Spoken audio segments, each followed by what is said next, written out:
Chapter 44. Care of Little Children. The best food for the infant is the food that nature provides. Of this, it should not be needlessly deprived. It is a heartless thing for a mother, for the sake of convenience or social enjoyment, to seek to free herself from the tender office of nursing her little one. The period in which the infant receives its nourishment from the mother is critical. Many mothers, while nursing their infants, have been permitted to overlabor and to heat their blood in cooking. And the nursling has been seriously affected, not only with fevered nourishment from the mother's breast, but its blood has been poisoned by the unhealthy diet of the mother, which has fevered her whole system, thereby affecting the food of the infant. The infant will also be affected by the condition of the mother's mind.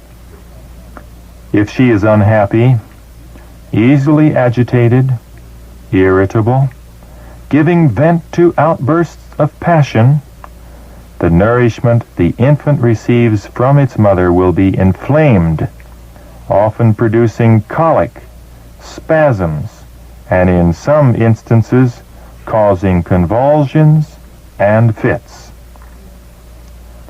The character also of the child is more or less affected by the nature of the nourishment received from the mother. How important then that the mother, while nursing her infant, should preserve a happy state of mind, having the perfect control of her own spirit. By thus doing, the food of the child is not injured, and the calm, self-possessed course the mother pursues in the treatment of her child has very much to do in molding the mind of the infant.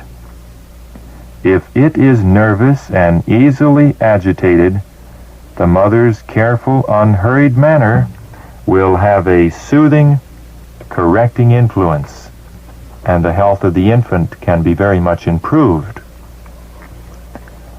The more quiet and simple the life of the child, the more favorable it will be to both physical and mental development. At all times, the mother should endeavor to be quiet, calm, and self-possessed. Infants have been greatly abused by improper treatment. If fretful, they have generally been fed to keep them quiet, when in most cases the very reason of their fretfulness was because of their having received too much food, made injurious by the wrong habits of the mother.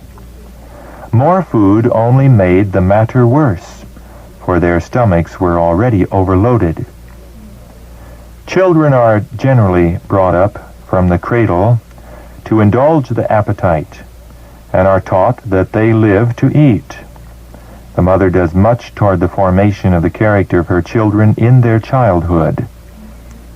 She can teach them to control the appetite, or she can teach them to indulge the appetite and become gluttons. The mother often arranges her plans to accomplish a certain amount through the day, and when the children trouble her, instead of taking time to soothe their little sorrows and divert them, something is given them to eat to keep them still, which answers the purpose for a short time, but eventually makes things worse. The children's stomachs have been pressed with food when they had not the least want of it. All that was required was a little of the mother's time and attention, but she regarded her time as altogether too precious to devote to the amusement of her children. Perhaps the arrangement of her house in a tasteful manner for visitors to praise, and to have her food cooked in a fashionable style, are with her higher considerations than the happiness and health of her children. Food should be so simple that its preparation will not absorb all the time of the mother. It is true, care should be taken to furnish the table with healthful food prepared in a wholesome and inviting manner. Do not think that anything you can carelessly throw together to serve as food is good enough for the children. But less time should be devoted to the preparation of unhealthful dishes for the table to please a perverted taste, and more time to the education and training of the children. In the preparation of the baby's wardrobe, convenience, comfort, and health should be sought before fashion or a desire to excite admiration. The mother should not spend time in embroidery and fancy work to make the little garments beautiful, thus taxing herself with unnecessary labor at the expense of her own health and the health of her child. She should not bend over sewing that severely taxes eyes and nerves at a time when she needs much rest and pleasant exercise. She should realize her obligation to cherish her strength, that she may be able to meet the demands that will be made upon her. Babies require warmth, but a serious error is often committed in keeping them in overheated rooms, deprived to a great degree of fresh air.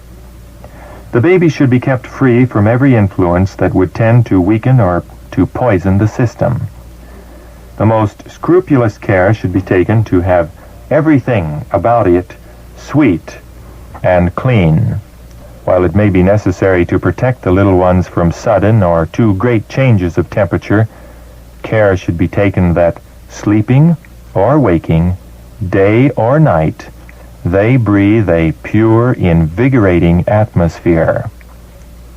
In many cases, the sickness of children can be traced to errors in management, irregularities in eating, insufficient clothing in the chilly evening, lack of vigorous exercise to keep the blood in healthy circulation, or lack of abundance of air for its purification may be the cause of the trouble.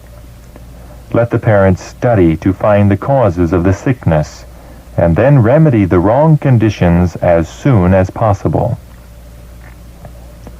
All parents have it in their power to learn much concerning the care and prevention and even the treatment of disease. Especially ought the mother to know what to do in common cases of illness in her family. She should know how to minister to her sick child. Her love and insight should fit her to perform services for it, which could not so well be trusted to a stranger's hand.